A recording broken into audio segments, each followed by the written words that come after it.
Naging emotional ang salaysay ni alias Totoy driver at personal assistant umano ng aktres na si Rian Ramos matapos niyang ihain sa NBI ang reklamo laban sa ilang personalidad kaugnay ng umano'y pananakit, pahirap at iligal na detensyon. Yung dalawang bodyguard, si Ian sa si King. Tapos si Michelle D, si Samantha, si Ma'am Rian, saka si Barbara. Miyerkules nang magtungo sa NBI si alias Totoy kasama ang Volunteers Against Crime and Corruption o BACC. Ayon sa 40 anyos na driver at personal assistant umano ng aktres na si Rian Ramos, madaling araw ng Enero 17 nang umuwi sila sa kondominium. Pag-akyat umano sa unit, hindi niya inaasahan na agad siyang hahawakan at bubugbugin ng mga bodyguard ng aktres sa loob mismo ng condo unit. Kung makaawa po ako, kahit ano na ako CR, binubugbog pa rin ako. Kung makaawa ko kanila. Tapos nung nakaupo na ako sa upuan, pinapamin sa akin yung isa. Hindi ko mamin kasi wala man sa akin. Titirahin na naman ako. Ilang beses ako tumumba sa upuan. Kaya, kahit anong makaawa ko, wala lang kanila. Dagdag pa ni Totoy, tinulungan pa umano ng aktres na si Rian Ramos sa mga bodyguard sa pananakit sa kanya. Kahit umalis na umano ang aktres bandang alas 6 ng umaga, ipinagpatuloy pa rin anya ang pambubugbog sa kanya. Nakiusap din umano siyang magbanyo, subalit paglabas niya ay hindi pa rin siya tinigilan sa pananakit. Makaawa ko kanila na tama na, di ko na kaya. Kasi ginawa sa akin sobra-sobra. Tapos nung nakasandal ako sa misa, may narinig ako na titirahin nila ako, tatapusin nila ako. Kaya nawala ko sa isip ko, tumalon ako sa 39th floor sa likod. Pagtalon ko, bandang siguro ibaba, mga 25th floor. Nakahawak ako sa lubid. Yung kamay ko nasugat.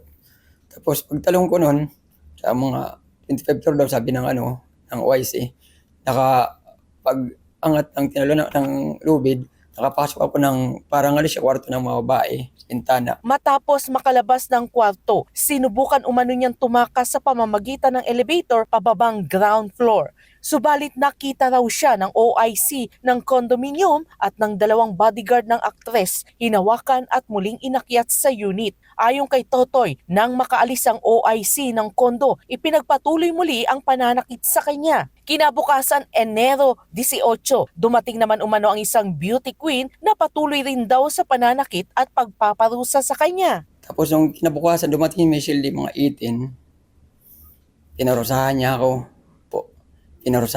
Inubaran niya ako. Binuhusan niya ako ng alcohol sa katawan. Tapos isprayan niya ako. Natanong ko siya, ma'am, ano po gagawin natin? Sabi niya, maglalaro tayo. Sabi niya sa akin. Sabi ko, ma'am, ano po yun? Sabi niya, basta pagubad niya sa akin, wala ako damit. Yung ispray niya, inangatulo ko, ispray niya yung mata ko. Tapos inaganyan ng dalawang daliri niya. Hindi pa umano doon nagtapos ang sinapit niyang parusa. Nawakan niya ang kamay ko. Ipinasok niya sa dalawang dito niya saka dito. Tapos yung kamay ko, idiniin sa leeg niya. Inuhugot ko pa na hindi dumikit. Inano lang yung leeg niya. Sabi niya akin kasi gusto mong laro. Sabi niya sa akin. Hanggang sa dumating umano ang dalawang abogado na pilit siyang pinapaamin at pinapakuha ng film na naglalaman ng mga larawang sinasabing ninakaw niya. Tumawag din umano ng pulis at dinala siya sa kulungan kung saan patuloy pa rin anya ang pamimilit sa kanya na aminin kung nasaan ang ampaw na naglalaman ng film. Kinabukasan, dumating si Ma'am Michelle D. Saka yung Samantha, yung bodyguard. Dating ko doon, hindi kami nagharap na sa pinto siya, kausap niya yung mga pulis. Ako naman sa loob. Pero nasa loob din siya, pero sa pinto banda. Kinausap pa mga pulis, nasa iyo ba, ibigay mo na para matapos. Sabi ko, wala po talaga sa akin yun. Kahit doon pa na bugbog sa akin, wala talaga. Ibibigay ko na kung nandito sa akin, sabi ko. Kasi hirap ay pinagdaan ako, sabi ko. Inakyat pa daw sa third floor ng dalawang pulisi alias Totoy at doon tinorture at illegal na dinitain ng 3 araw. Pinapaamin ako. Kasi ako, hirap ako dito. Tapos yung dalawang bodyguard niya, dalawang babae sa isang lalaki, pumunta sa amin yun. Kinuha pinitsura yung 4 ko na anak. Tapos edad nila kinuha. Tapos, cellphone ng asawa ko dinala nila. Tapos, bumili sila ng bagong cellphone, iniwan sa asawa ko. Pero pag dinadala ng asawa ko sa labas, tumutunog. Parang mayroon device kung nasaan ang asawa ko pupunta. Tumutunog yung cellphone. Kaya, lumapit ako dito sa NBI.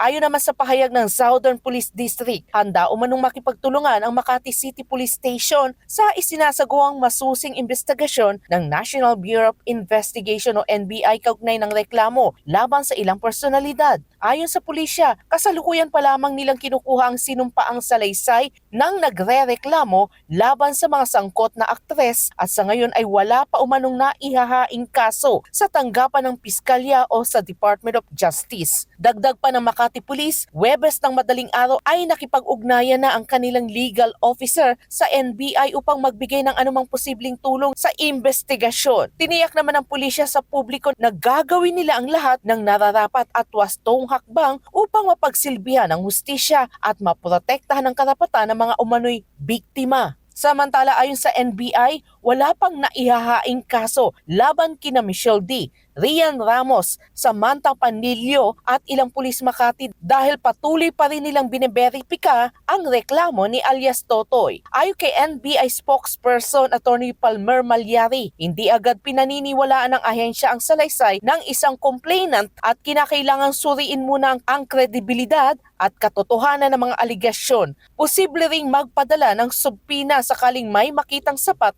na ebidensya. Dagdag pa ng NBI, bibigyan din nila ng pagkakataon ng Philippine National Police na makapagpaliwanag kaugnay ng mga aligasyon ng pananakit at illegal na detention ng mga pulis. The moment a subpoena is sent to a person being complained or a respondent of a particular case, is that we would like the confrontation to be done at a time na meron ng ebidensya.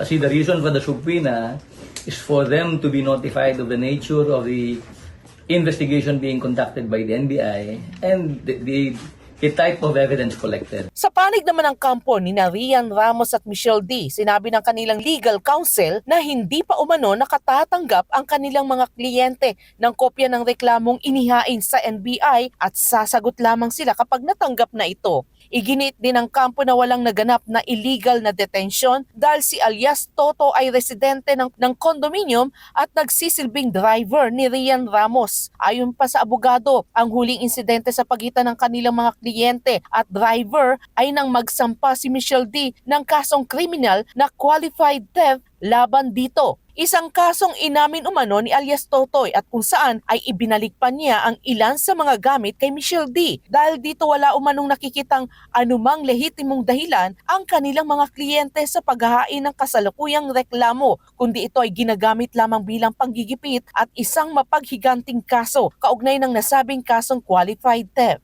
Enero 22, ibinasura ng Office of the City Prosecutor ng Makati ang kasong qualified theft na inihain ni Michelle Daniela D. Marquez laban kay alias Totoy. Ayon sa resolution, walang legal na basihan ang isinagawang warrantless arrest sa driver. Kahit inamin umano niyang kinuha ang mga litrato ng nagre-reklamo. Paliwanag ng piskalya, hindi continuing crime ang pagnanakaw kaya't hindi sapat na dahilan ang agarang pag-aresto. Dahil dito inirekomenda ang pagbasura ng kaso ng walang prejudice na nangangahulugang pwede pa itong ihain muli sa pamamagitan ng tamang investigasyon.